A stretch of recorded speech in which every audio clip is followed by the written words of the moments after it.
Hello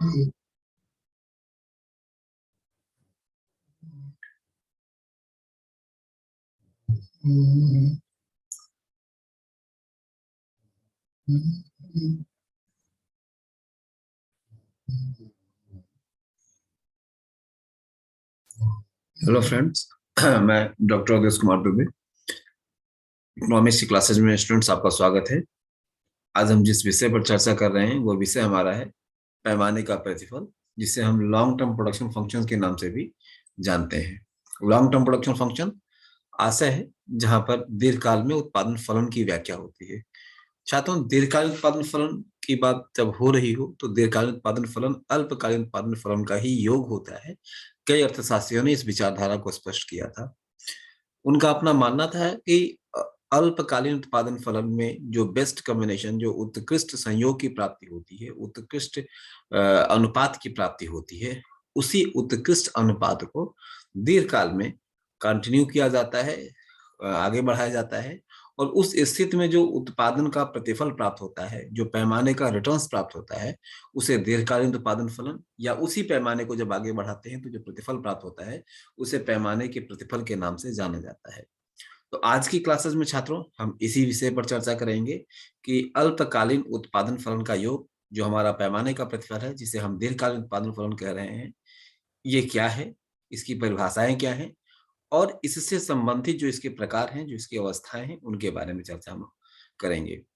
आइए छात्रों, इस विषय को आगे बढ़ाते हैं। जो भी छात्र इस क्लासेस से जुड़ रहे हैं वो इस क्लासेस के दौरान कमेंट बॉक्स में जाकर के अपने डिटेल्स को, अपने नाम को, अपने रोल नंबर्स को, अपने प्लेस को जरूर आप मेंशन करिए, ताकि आपकी अटेंडेंस को नोट किया जा सके। और साथ ही इस क्लासेस को, इस चैनल्स को और से अधिक लोगों तक पहुंचाने की कोशिश करें, जिससे इस चैनल का परिवार बढ़ सके, और साथ ही साथ जो उद्देश्य है इस एकेडमिक चैनल को बनाने का, वो उद्देश्य भी अपना प्राप्त कर सके।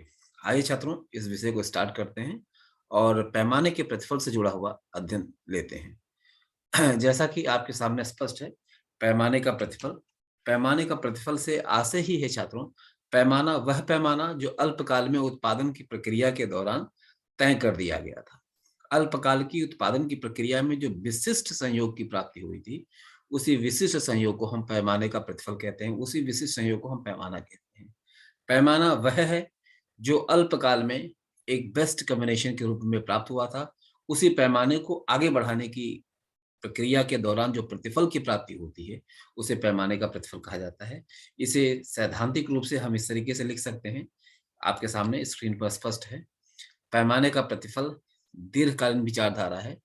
दीर्घकाल में उत्पादन के सभी साधनों को परिवर्तनशील किया जा सकता है, इस कारण क्योंकि उत्पादनकर्ता के पास इतना अवसर होता है कि वह समस्त संसाधनों को परिवर्तनशील कर सके। किंतु छात्रों, आशय यहाँ पर यह है कि पैमाने का प्रतिफल उत्पादन के में होने वाले उस परिवर्तन से है, जो उत्पादन के सब साधनों को एक साथ और एक ही अनुपात में परिवर्तन करने की दृष्टिगोचर होता है। अर्थात संसाधनों की मात्रा में तो परिवर्तन होगा, लेकिन जो संसाधनों की मात्रा में परिवर्तन होगा उसका अनुपात स्थिर होगा। अनुपात कैसे स्थिर होगा? जो अनुपात अल्पकाल में बेस्ट कॉम्बिनेशन के रूप में प्राप्त हुआ है, उत्पादनकर्ता उसी अनुपात को आगे बदलेगा, उसी अनुपात में दोनों ही संसाधनों की मात्रा को बदलेगा। इसीलिए इसे पैमाने का प्रतिफल कहा जाता है। इस प्रकार उत्पादन के पैमाने में परिवर्तन, अर्थात उत्पादन के सभी साधनों में समान अनुपात से परिवर्तन होने के कारण इसे उत्पादन के व्यवहार का अध्ययन ही पैमाने के प्रतिफल के नाम से जाना जाता है। इसे प्राविधिक स्थिति में स्थिरता मानी जाती है। इस स्थिति में ऐसा माना गया है कि प्राविधिक ज्ञान में कोई परिवर्तन नहीं होगा, तकनीकी परिवर्तन नहीं होगा। अब दो शब्द छात्रों यहाँ बार बार रिपीट हो रहा है, एक पैमाना और एक अनुपात। तो आइए समझते हैं ये पैमाना क्या है और ये अनुपात क्या है। तो पैमाने के प्रतिफल को सही तरीके से समझने के लिए हमें पैमाना और अनुपात को के बीच के अंतर को समझना आवश्यक है। एक या अधिक स्थिर साधनों के साथ परिवर्तन संसाधनों में के संयोग को अनुपात कहते हैं। जब हम एक संसाधन को स्थिर मान लें और एक संसाधन को परिवर्तनशील करें, तो ऐसी स्थिति में जो हमारा हमारा संयोग होगा वो बदलता हुआ संयोग होगा। उसी संयोग को हम एक संसाधन की तुलना में दूसरे संसाधन का अनुपात मानते हैं, दूसरे संसाधन का अनुपात मानते हैं, प्रपोर्शन मानते हैं। ठीक उसी प्रकार छात्रों हम यह भी कह लें, अगर आगे और बढ़ना है तो इसी तरीके से यह भी कहा जा सकता है कि अनुपात का विचार अल्पकालीन है, क्योंकि अल्पकाल में उत्पादनकर्ता के पास इतना समय नहीं होता है या समय की सीमितता होती है, जिसके कारण उत्पत्ति के सभी संसाधनों को बढ़ाया नहीं जा सकता है, सभी संसाधनों में परिवर्तन नहीं किया जा सकता है। अतः इस काल में केवल परिवर्तनशील संसाधनों का ही परिवर्तन संभव है, या परिवर्तनशील संसाधनों में ही अधिकाधिक प्रयोग करके उनकी उत्पादन की मात्रा को बढ़ाया घटाया जा सकता है। अतः स्पष्ट है कि अल्पकाल में फर्म की उत्पत्ति का पैमाना स्थिर रहता है, जबकि साधन अनुपात बदलता रहता है, जो साधन का अनुपात जो है वो बदलता रहता है। तो यहाँ जो अनुपात अल्पकाल के साधनों के परिवर्तन के कारण होता है, एक संसाधन के स्थिर रहने पर और दूसरे संसाधन की मात्रा में परिवर्तन होने पर, उसे अनुपात कहते हैं। और पैमाना क्या है? वह स्केल, जिस स्केल में उत्पादनकर्ता को एक विशिष्ट या एक सर्वोच्च उत्पादन प्राप्त होता है, उसे हम पैमाना कहते हैं। जैसे आप कह सकते हैं कि 1/2, अगर हमें बेस्ट कॉम्बिनेशन प्राप्त हुआ तो 1/2 हमारा क्या होगा? पैमाना होगा, स्केल होगा। छात्रों, पैमाने के प्रतिफल की धारणा दीर्घकाल से संबंधित है। ये बार-बार चर्चा में है, चूँकि ये दीर्घकालीन उत्पादन फलन के नाम से भी जाना जाता है। तो इस काल में उत्पादन के साधनों में आवश्यकता अनुसार परिवर्तन किया जा सकता है या किया जाना संभव है। उत्पादन के सभी साधनों को एक साथ एक ही अनुपात में बढ़ाया जाना, पैमाने का बढ़ाया जाना है कहलाता है, या पैमाने का बदलता हुआ प्रतिफल कहलाता है। दूसरे शब्दों में साधन अनुपात को स्थिर रखते हुए सभी साधनों की मात्रा में वृद्धि करना पैमाने का प्रतिफल कहलाता है। पैमाने के प्रतिफल को दीर्घकालिक उत्पादन फलन अथवा प्रतिफल के नियम या प्रतिफल के नियमों के रूप में भी वर्णित किया जा सकता है। जो हमारा परिवर्तनशील अनुपातों का नियम है वो अल्पकालीन उत्पादन फलन कहलाता है, और जो हमारा दीर्घकालिक उत्पादन फलन है उसे हम पैमाने का प्रतिफल के रूप में वर्णित करते हैं। आइए इसकी परिभाषा को देखते हैं, जो विभिन्न अर्थशास्त्रियों ने पैमाने के प्रतिफल के रूप में अपनी परिभाषाओं को स्पष्ट किया है। सबसे पहली परिभाषा छात्रों सोइनोज की है। आपके सामने स्पष्ट है कि पैमाने का प्रतिफल शब्द उत्पादन के परिवर्तन को संदर्भित करता है, क्योंकि सभी कारक समान अनुपात में बदलते हैं। सभी कारकों में, सभी कारक का मतलब सभी इनपुट की बात किया जा रहा है, सभी साधनों की बात किया जा रहा है, सभी साधनों के अनुपात में जो परिवर्तन होता है वो एक समान अनुपात से होता है। इसीलिए इसको प्रोफेसर सोइनिस ने कहा है कि यह स्थिर अनुपात में परिवर्तन होने के नाते इसे पैमाने का प्रतिफल कहा जाता है। आगे इसी परिभाषा को प्रोफेसर लिफास्की ने कहा है कि पैमाने का प्रतिफल कुल उत्पादन के व्यवहार से संबंधित है, क्योंकि सभी इनपुट विधि विविध हैं और एक लंबी अवधि की अवधारणा है, जिस कारण लंबी अवधि में इन सभी संसाधनों को बदला जा सकता है। तो यह दो परिभाषा थी, जिसमें प्रोफेसर लिफास्की और प्रोफेसर कैट्सियोनिस ने कहा है कि उत्पादन की फलन की स्थिति वही स्थिति है जिसमें समस्त संसाधनों को एक निश्चित अनुपात से बदला जा सकता है। तो निश्चित अनुपात में बदलने के कारण जो उत्पादकता में परिवर्तन होता है, उसकी फलनात्मक विश्लेषण की करने की रीति जो है वो दीर्घकालीन उत्पादन फलन कहलाती है। आइए छात्रों, इसकी अवस्थाओं को देखते हैं। इस किस अवस्था में क्या-क्या अवस्थाएँ इसकी है, जिस अवस्था में उत्पादन की स्थिति में परिवर्तन होता है। 3 अवस्थाएँ हैं, जैसे पहले भी हमने कहा था अल्पकालीन उत्पादन फलन में, वैसे ही दीर्घकालीन उत्पादन फलन की भी 3 अवस्थाएँ हैं, बस इसकी अवस्थाओं का नामकरण अलग है।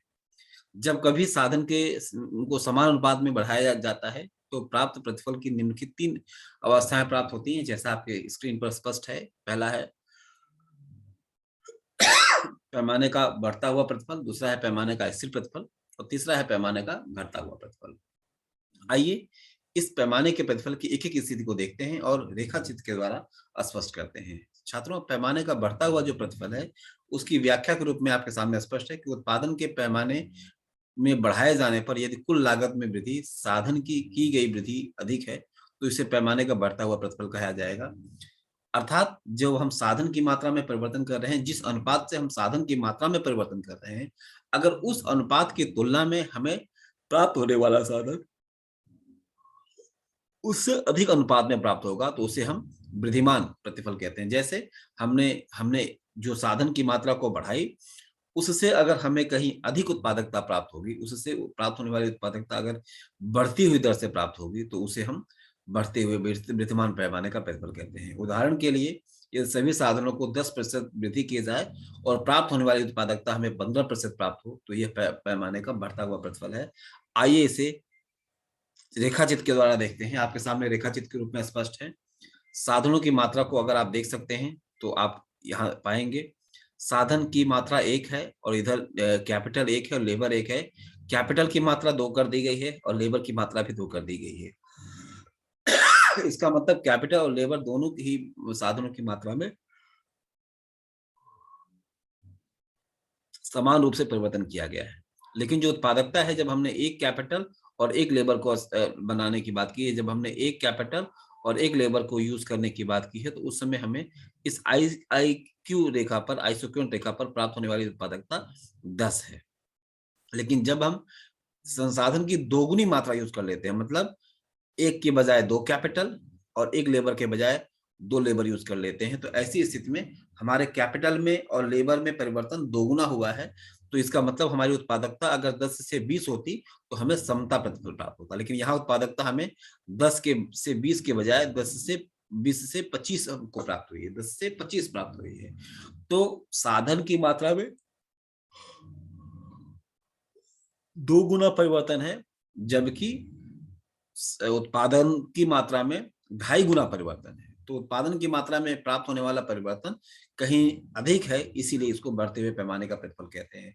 ठीक उसी प्रकार से अगर हम अगली इकाई के बारे में चर्चा करें, तो यहाँ भी हम देख सकते हैं साधन 2 से 3 हो गया है कैपिटल, और 2 से 3 हमारा लेबर भी हो गया है। ऐसी स्थिति में ऐसी स्थिति में जब हमारे साधन 2 से 3 हुए हैं, अर्थात 50% का परिवर्तन है, जबकि यहाँ पर हमारे उत्पादकता में 25 से उत्पादकता हमारी 50 प्राप्त हो गई, मतलब उत्पादकता में हमारे दोगुने का अंतर है, मतलब 100% का अंतर है। साधन की मात्रा में 50% का अंतर, जबकि उत्पादकता में 100% का अंतर, ये इस बात को स्पष्ट करता है कि साधनों की मात्रा की तुलना में प्राप्त होने वाली उत्पादकता ज्यादा तीव्रतम गति से प्राप्त है, इसीलिए इसको बढ़ते हुए पैमाने का प्रतिफल कहते हैं। छात्रों, आइए देखते हैं इस पैमाने के प्रतिफल के लागू होने के प्रमुख कारण क्या हैं, अर्थात पैमाने के वृद्धिमान प्रतिफल के लागू होने के प्रमुख कारण क्या हैं, क्यों ये स्थितियां लागू होती हैं। सबसे पहला छात्रों आपके सामने स्पष्ट है, तकनीकी और प्रबंधकीय अविभाज्यता। क्योंकि तकनीकी को हम विभाजित नहीं कर सकते हैं। हम जब भी तकनीक को क्रय करते हैं, तो तकनीक चाहे छोटी इकाई के लिए हो चाहे बड़ी इकाई के लिए हो, समस्त इकाई के लिए तकनीक हमारी एक समान ही व्यय पर आती है। उत्पादन की प्रक्रिया में प्रयुक्त उत्पत्ति के कुछ साधन, विशेषकर यांत्रिक साज सामान और प्रबंधकीय चातुरी, एक निश्चित आकार में उपलब्ध होते हैं। इनको छोटे छोटे भागों में विभाजित करके प्रयोग नहीं किया जा सकता है। उदाहरण के लिए, जैसे आधा टरबाइन अथवा आधा ट्रैक्टर या आधा उत्पादन प्रबंधन नहीं प्राप्त किया जा सकता है। अतः उत्पादन प्रक्रिया के प्रारंभ से ही इन्हें एक न्यूनतम मात्रा में खरीदना आवश्यक होता है, चाहे इनकी क्षमता का उपयोग किया जा सके अथवा ना किया जा सके। अतः उत्पादन के आकार के बढ़ने पर इनका पूरा पूरा उपयोग होने लगता है और इनकी प्राप्ति उत्पादित इकाइयां लागत कम होने लगती है, जिस कारण से प्राप्त होने वाली उत्पादकता बेईमान दर से प्राप्त होती है। जैसे हमने हमने कोई पूंजी लगाई और हमने श्रम लगाया, तो प्रारंभिक अवस्था में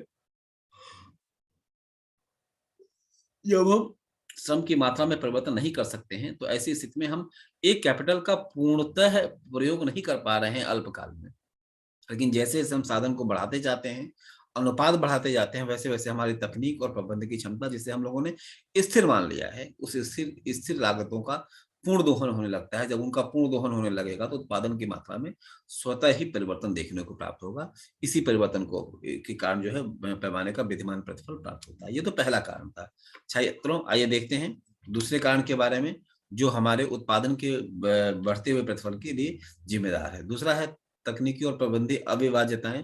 उत्पादन सरकार के बढ़ने के साथ साथ श्रम और मशीनी का उच्च कोटि का विशिष्टीकरण होने से पैमाने का प्रतिफल का नियम लागू होता है। इसमें साधनों की प्रति इकाई उत्पादन बढ़ती है और पैमाने का जो बढ़ता हुआ प्रतिफल है वो लागू होता है। जो चूंकि सरकार साधन जिस तरीके से श्रम और मशीनरी की उच्च कोटि के प्रयोग की बात कर रही है, वह भी कहीं ना कहीं इसमें प्रभावी होता है, जिस कारण से यह सिद्धांत प्रभावी होता है। अगला छात्रों, परिमाण संबंधी संबंध।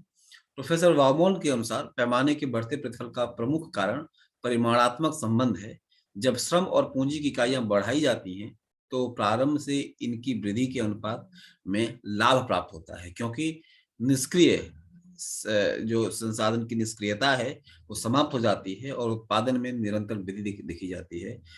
जैसे हम कोई साधन है, जो संसाधन को यूज कर रहे हैं, तो ऐसी स्थिति में जो उससे प्राप्त होने वाला परिमाणात्मक है, उसकी निष्क्रियता, उसकी क्षमता का जब पूर्ण दोहन नहीं होता है, तो साधन अपने निष्क्रिय अवस्था को प्राप्त कर लेता है। तो उस निष्क्रियता को नियंत्रित करने का काम उत्पत्ति के विद्यमान प्रतिफल से प्राप्त होता है। तो जब साधन की मात्रा को बढ़ाते हैं तो ऑटोमेटिकली प्राप्त होने वाला उत्पादकता हमें बढ़ती हुई दर से प्राप्त होती है। इसी कारण हम ये कह सकते हैं कि पैमाने का विद्यमान प्रतिफल प्रभावी होता है। आइए छात्रों, अंतिम देखते हैं उत्पादन मित व्ययताएं। बहुत सारे ऐसे खर्च हैं जिन खर्च को हमें उत्पादन की प्रक्रिया के दौरान, उत्पादन की प्रारंभिक प्रक्रिया के दौरान वहन करना पड़ता है। अब वह साधन, वह व्यय वास्तव में अल्पकाल छोटे उत्पादन के लिए यथेष्ट नहीं होते हैं, किंतु चूंकि उत्पादन के पास कोई विकल्प नहीं है, इसलिए उत्पादनकर्ता को इस व्यय को पूरित करना पड़ता है। लेकिन जैसे जैसे ही उत्पादन की प्रक्रिया बढ़ने लगती है, इन संसाधनों का दोहन होने लगता है, जैसे ट्रेवल फैसिलिटी या ऐसे बहुत सारी सुविधाएं हैं, विद्युत कनेक्शन, बैंकिंग फैसिलिटी, तमाम चीजें ऐसी हैं। इस कारण उसमें प्राप्त होने वाली उत्पादकता बढ़ते हुए दर से प्राप्त होती है, चूंकि इसमें आंतरिक और बाह्य वस्तुएं भी शामिल हो जाती हैं। इसी कारण से कहा जाता है कि उत्पादक मितव्ययिताएं लागू होती हैं, जिस कारण से पैमाने का प्रतिफल हमें बढ़ती हुई दर से प्राप्त होता है। आइए छात्रों, ये तो पहली अवस्था थी हमारी। अब आइए चर्चा में शामिल करते हैं दूसरी अवस्था को, जिसको हम कहते हैं पैमाने का स्थिर प्रतिफल। छात्रों, उत्पादन के सभी घटकों को बढ़ाने पर उत्पादन में भी उसी अनुपात से में अगर वृद्धि होती है तो उसे पैमाने का स्थिर प्रतिफल कहते हैं। अर्थात मैं ये कह रहा हूं कि जब उत्पत्ति के समस्त संसाधनों को एक समान अनुपात में बढ़ाया जाता है, तो समान अनुपात में बढ़ाने से जो उत्पादनशीलता, उत्पादक प्राप्त होने वाली उत्पादकता में वृद्धि प्राप्त होती है, उसे हम अगर उसी अनुपात से वो वृद्धि प्राप्त हो रही है जिस अनुपात में हमने साधन को बढ़ाया है, तो इसे, ऐसी स्थिति को हम क्या कहते हैं, उत्पादन का समता प्रतिफल कहते हैं। इसका कारण यह है कि बचते या बड़े पैमाने पे वस्तुओं की सीमा आ जाती है। बड़े पैमानों पर जो विद्यमान प्रतिफल है, एक सीमा के बाद वो स्थायी हो जाता है, और ऐसी स्थिति में उत्पादन की समता की स्थिति प्राप्त होती है। आपको रेखाचित्र से छात्रों स्पष्ट भी हो रहा होगा। जब हमने पिछले वाले डायग्राम की चर्चा की थी तो उस डायग्राम में प्राप्त होने वाला अनुपात अधिक था, लेकिन यहाँ अनुपात को देखते हैं हम, तो छात्रों हमें अनुपात के रूप में इस तरीके से प्राप्त होता है। जब हमने एक कैपिटल और एक लेबर लगाया तो हमें प्राप्त होने वाली उत्पादकता 10 थी। हमने कैपिटल और लेबर की अनुपात में 2 गुने की वृद्धि कर दी, मतलब 1 से 2 इधर कर दिया कैपिटल में और 1 से 2 हमने लेबर में कर दिया। अर्थात 100% वृद्धि हम लोगों ने पूंजी के साधन में और श्रम के साधन में की। उत्पादकता भी आप देख सकते हैं, उत्पादकता भी हमें 10 के बजाय 20 प्राप्त होती है। तो ऐसा हम इसलिए कहते हैं कि ऐसी स्थिति को सामान्यतः देखा जाए तो जिस अनुपात में हमारी साधनों में वृद्धि हुई है, उसी अनुपात में हमारी उत्पादकता में भी वृद्धि हुई है। तो इसे उत्पादन का समता प्रतिफल कहा जा सकता है। आगे की भी इकाई में हम देख सकते हैं छात्रों, साधन में हमने 2 से 3 की वृद्धि की है, इसका मतलब 50% का परिवर्तन है। यहाँ पूंजी में भी वही हाल है और यही स्थिति हमारे लेबर में भी देखी गई है। ठीक इसी अनुपात में हमें उत्पादकता भी बढ़ती हुई दर से प्राप्त हो रही है, मतलब उत्पादकता भी हमारी 10 से 20 और 20 से 30 अर्थात 50% के साधन की वृद्धि के साथ साथ उत्पादन के संसाधन पे जिस अनुपात से वृद्धि हुई है, उसी अनुपात से उत्पादकता में भी वृद्धि आपको यहाँ देखने को मिल रही है। अतः इसलिए कहा जा सकता है कि यह उत्पादन के समता प्रतिफल की स्थिति को स्पष्ट करता है। उत्पादन की समता प्रतिफल की स्थिति के बारे में यह सिद्धांत व्याख्या करता है। आइए अब तीसरे फलन की बात करते हैं, तीसरे दशा की बात करते हैं, जिसे हम पैमाने का घटता हुआ प्रतिफल भी कहते हैं। यदि उत्पादन के सभी साधकों को या सभी साधनों को समान प्रतिफल में बढ़ाया जाए, तो एक स्थिति ऐसी आती है कि जिस अनुपात में हमने साधन को बढ़ाया है, उससे गिरते हुए अनुपात में हमें उत्पादकता प्राप्त होती है। ऐसी स्थिति को छात्रों हम पैमाने का ह्रासमान प्रतिफल या पैमाने का घटता हुआ प्रतिफल कहते हैं। जैसे एग्जाम्पल के रूप में आप कह सकते हैं कि यदि हमने साधन की मात्रा में 10% की वृद्धि की है और प्राप्त होने वाली उत्पादकता हमको 5% से प्राप्त हो, तो ऐसी स्थिति को हम क्या कहेंगे, पैमाने का घटता हुआ प्रतिफल कहते हैं। इसके प्रमुख कारण यांत्रिक और प्रबंधकीय अमितव्ययताएं हैं, अथवा प्राकृतिक संसाधनों की कमी है, या प्राकृतिक संसाधनों का अतिदोहन भी कहा जा सकता है। आपको रेखाचित्र के द्वारा स्पष्ट हो रहा है। अब देखिए, जब हमने साधन को एक इकाई में हमने यूज किया, साधन की मात्रा को हमने 1 यूज किया और श्रम की मात्रा को भी हमने कैपिटल को 1 और लेबर को 1 यूज किया, तो कुल उत्पादकता हमें प्राप्त हो रही थी 10।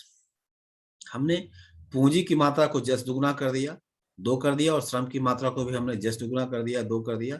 ऐसी स्थिति में छात्रों हमें प्राप्त होने वाली उत्पादकता 10 से दोगुना 1 से दोगुना 2 हुआ, तो 10 के बजाय 20 होने के यह उत्पादकता हमें केवल 18 प्राप्त हो रही है, मतलब उस अनुपात में हमें उत्पादकता नहीं प्राप्त हो रही है। ठीक अगली स्थिति में हमने उत्पादन में परिवर्तन क्या देखा है, कि 2 से हमने उत्पादन की मात्रा को बढ़ा करके साधन की मात्रा को बढ़ा के 3 कर दिया कैपिटल की, और 3 ही हमने लेबर की कर दी।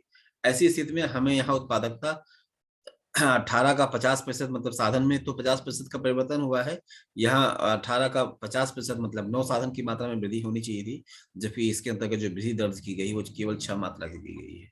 तो यह अवस्था यह दिखाती है, यह अवस्था इस बात को स्पष्ट करती है कि यहाँ पर उत्पादकता को उत्पादन की प्रक्रिया में जो प्राप्त होने वाला प्रतिफल है वह साधन की मात्रा में ज्यादा तीव्रगामी परिवर्तन हो रहा है, जबकि उसके घटकों में परिवर्तन उस अनुपात में नहीं हो रहा है।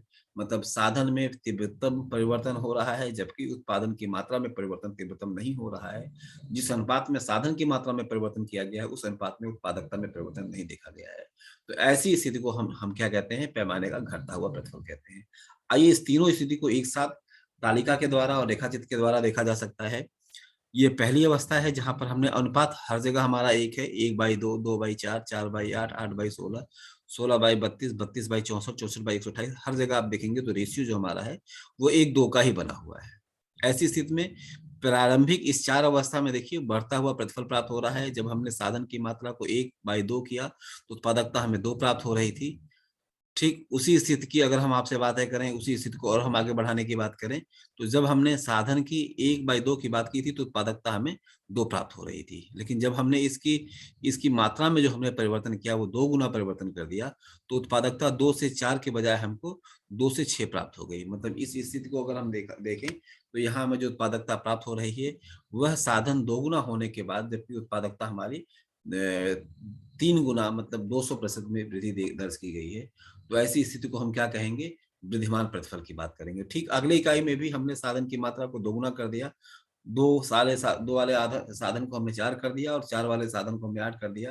तो उत्पादकता भी हमारी यहाँ 6 का दोगुना 12 होना चाहिए था, जबकि उत्पादकता हमारी बढ़ करके 16 हो गई है। तो इस अनुपात में अगर हम देखें तो उत्पादकता में परिवर्तन जो है इस 3 अवस्था में जो हमारी उत्पादकता है वह अनुपात से कहीं अधिक दर से बढ़ रही है, अनुपात से कहीं अधिक दर से बढ़ती हुई दिखाई पड़ रही है। तो ऐसी स्थिति को हम क्या कहेंगे, ऐसी स्थिति को अगर चर्चा में शामिल किया जाए तो ये कहा जा सकता है कि यह स्थिति कहीं न कहीं इंक्रीजिंग रिटर्न टू स्केल की है, बढ़ते हुए पैमाने के प्रतिफल की है। अगली स्थिति में हम देखते हैं छात्रों, जब हमने साधन की मात्रा को 4 से 8 कर दिया कैपिटल को और 8 से 16 हमने पूंजी को कर दिया, तो साधन की मात्रा में जो परिवर्तन हुआ है वो 2 गुने का परिवर्तन हुआ है। ठीक उसी अनुपात में हम यहाँ भी देख रहे हैं छात्रों, ठीक इसी अनुपात में जो हमारा परिवर्तन देखने को प्राप्त हो रहा है वो परिवर्तन भी ठीक उसी स्थिति में जब हमने इन साधन की मात्रा में 2 गुने का परिवर्तन किया, तो यहाँ प्राप्त होने वाली उत्पादकता भी हमें 2 गुने ही दर से प्राप्त हो रही है। 4 से 8 कैपिटल और 8 से 16 लेबर, मतलब 2 गुने का दोनों साधन में परिवर्तन, तो यहाँ उत्पादकता भी हमें 16 से 32 की प्राप्ति हो रही है। ठीक अगली इकाई में भी हम देख सकते हैं छात्रों, 8 से 16 और 16 से 32 परिवर्तन हुआ है, तो यहाँ उत्पादन भी हमारा 32 से 64 हुआ है। ये इस बात को स्पष्ट करता है कि जिस अनुपात में साधनों में वृद्धि हुई है उसी अनुपात में हमारी उत्पादकता में भी वृद्धि दर्ज की गई है। तो इस वाले प्रतिफल को हम क्या कहेंगे, law of the constant returns कहेंगे, जो हमारी दूसरी अवस्था है। तीसरी अवस्था में हमने साधन की मात्रा को 16 से 32 दोगुना कर दिया और 32 से 64 हमने लेबर को कर दिया। ऐसी स्थिति में उत्पादन हमारा 64 से 128 होना चाहिए था, जबकि इस उत्पादन की मात्रा 64 से 128 होने के बजाय 64 से 110 है। अर्थात यहाँ पर उस अनुपात में वृद्धि नहीं हुई है जिस अनुपात में हमने साधन की वृद्धि की है।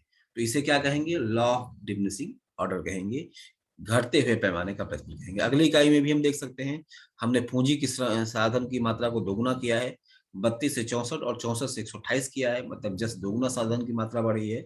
यहाँ पर उत्पादकता भी जो हमें 110 प्राप्त हो रही थी हमें 220 प्राप्त होनी चाहिए थी, जबकि 220 के बजाय ये 190 प्राप्त हुई है। अर्थात उस अनुपात में वृद्धि नहीं देखी गई है जिस अनुपात में हमारे साधन में वृद्धि देखी गई है। तो ऐसी स्थिति को हम क्या कहेंगे, लॉ ऑफ डिक्रीजिंग रिटर्न्स या लॉ ऑफ डिमिनिशिंग रिटर्न, जिसे हम घटते हुए पैमाने का प्रतिफल भी कह सकते हैं। इसी स्थिति को आपको देखिए, पहली स्थिति की जो व्याख्या है वो आपको रेखाचित्र पहली रेखाचित्र में प्रदर्शित किया गया है। ठीक दूसरी व्याख्या को रेखाचित्र दूसरे में प्रदर्शित किया गया है और तीसरी स्थिति की व्याख्या को रेखाचित्र तीसरे में प्रदर्शित किया गया है। इस तरीके से आप उत्पादन फलन से संबंधित सिद्धांत को, उत्पादन फलन से संबंधित विचारधारा को देख सकते हैं। तो आज की क्लासेस में छात्रों इतना ही, जहां हम लोगों ने देखा कि उत्पादन फलन की जो दीर्घकालीन अवधारणा है जिसको हम रिटर्न टू स्केल कहते हैं, जिसे हम पैमाने का प्रतिफल कहते हैं, इस पैमाने के प्रतिफल की स्थिति में पैमाने की जो स्थिति है उस स्थिति में किस प्रकार का रिलेशन देखने को मिलता है, किस प्रकार की स्थितियां देखने को मिलती है, उसके बारे में हमने चर्चा की। इसकी तीनों अवस्थाओं की चर्चा आपके सामने स्पष्ट की। आई होप ये लेक्चर आपको समझ में आया होगा, पैमाने के प्रतिफल से जुड़ा हुआ अध्ययन आपका पूर्ण हुआ होगा। जैसा भी हो, इस अध्ययन के बारे में जैसे भी आपके विचार हो, जरूर हम तक प्रेषित करें और इस चैनल को अधिक से अधिक लोगों तक पहुंचाने की कोशिश करें, जिससे इस परिवार को बढ़ाया जा सके और एक एक उद्देश्य जो इस परिवार का है, अधिक लोगों तक इस लॉकडाउन के पीरियड में जहां पर शैक्षणिक कार्य लगभग अवरुद्ध है, फिजिकली अवरुद्ध है, उस कार्य में स्टूडेंटों के पढ़ने में जो वास्तव में पढ़ने वाले छात्र हैं उनकी पढ़ाई लिखाई को बाधा न उत्पन्न हो सके, उस कार्य के लिए सेफ रहिए, अपने आप को सुरक्षित रखिए और अपने आप को सुरक्षित रखने के साथ साथ अपने पठन पाठन को भी जारी रखिए। इसी उद्देश्य के साथ छात्रों आज की क्लासेस को समाप्त की जाती है। धन्यवाद छात्रों।